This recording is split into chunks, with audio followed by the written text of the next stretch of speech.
आज हम देखते हैं घनाभ का। ठीक है, तो घनाभ के बारे में भी आपको बताया गया था कि घनाभ के सभी फलक आयताकार होंगे। घनाभ के सभी फलक आयताकार होते हैं।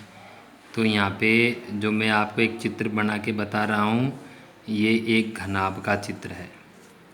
और आपको ये बात ध्यान रखना है कि घनाभ की लंबाई, चौड़ाई और ऊंचाई ये तीनों ही अलग अलग होती है।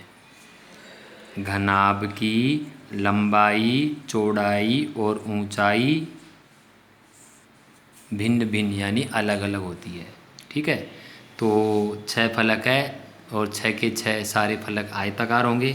तो यहाँ पे सबसे पहले हम देखते हैं घनाभ के एक फलक का क्षेत्रफल।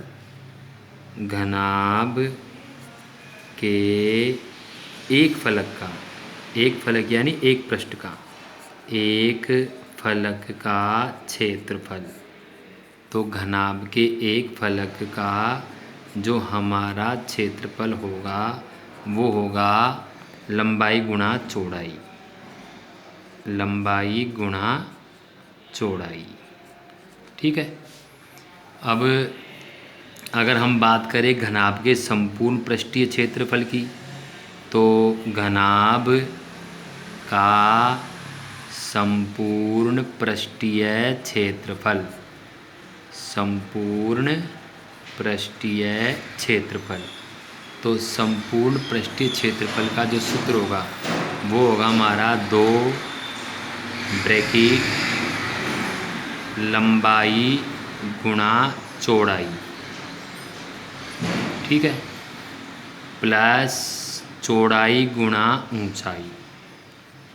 चौड़ाई गुणा ऊंचाई प्लस ऊंचाई गुणा लंबाई।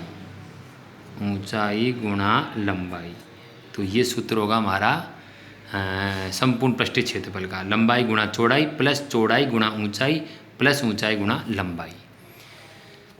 और कभी कभी आपसे चारों दीवारों का क्षेत्रफल भी पूछ लिया जाएगा। तो यहाँ पे मैं आपको लिख देता हूँ चारों दीवारों का क्षेत्रफल।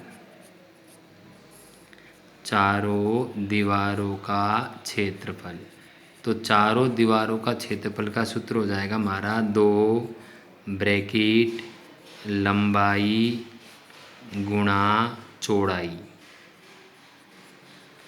ब्रैकेट बंद और गुणा ऊंचाई।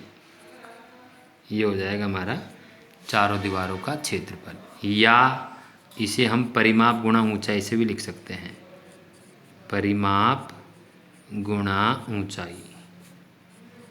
ठीक है, तो ये सूत्र आपको याद रखने हैं, अपनी नोटबुक में लिखना है। इसके बाद में हम बात करते हैं घनाभ के आयतन का।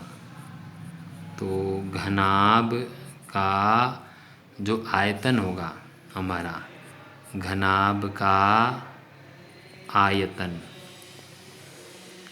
तो घनाभ का हमारा आयतन का सूत्र होगा लंबाई गुणा चौड़ाई और गुणा ऊंचाई। लंबाई गुणा चौड़ाई गुणा ऊंचाई, ये हमारा घनाभ का आयतन का सूत्र हो जाएगा। तो ये घनाभ से संबंधित सूत्र है जिन्हें आप अपनी नोटबुक में लिखें और याद करें।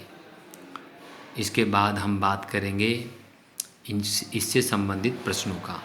ठीक है, तो जब तक आप इन सभी सूत्रों को अपने नोटबुक में लिखें और इन्हें याद करें। धन्यवाद।